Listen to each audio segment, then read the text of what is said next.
in Brown County today. A grand jury has decided not to indict anyone in the death of a jail inmate there. And this is a case that's been adding fuel to a feud between the Sheriff's Department and the Coroner's Office. WLWT News 5's investigative reporter Todd Dykes spent the day in Georgetown and joins us now with the very latest. Todd. Yeah, a lot more to this story, of course, Mike and Cherie. Today's decision by a grand jury clears deputies of any wrongdoing in the death of Zach Goldson, who was serving time in the Brown County Jail. What's not clear is what comes next in a very public face-off between the county sheriff and coroner.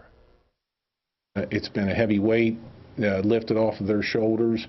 After hearing that a grand jury in Brown County decided not to indict any of his deputies in connection with the death of inmate Zach Goldson, Sheriff Dwayne Winninger was understandably relieved. Goldson, who was in jail on weapons charges, died inside a cell in October of 2013. Deputies said the 24-year-old took his own life by hanging from a bed sheet.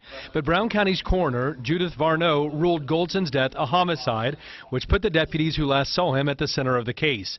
Well, now that the deputies are in the clear, their boss thinks prosecutors should turn their attention to Dr. Varneau. A lot of people call it a feud. I do not call it a feud. In my opinion, there's direct violation of laws that they have committed, yet so far nothing's been done with those people. Winninger claims the coroner's office leaked photos and information about the investigation into Goldson's death to the media, which he says amounts to obstruction of justice.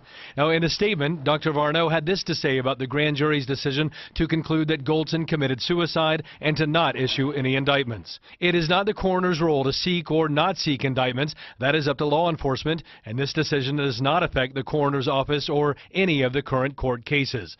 But Sheriff Winninger disagrees. I've been pretty quiet, but it's time that, if me or anyone else had done these actions myself, I feel I'd already be sitting in the grand jury right now. Sheriff Winninger wants Ohio's Attorney General and Brown County's prosecutor to launch an investigation into all aspects of how this case has unfolded. Aside from that, the sheriff did comment on how Goldson's life came to an end, calling it a tragedy.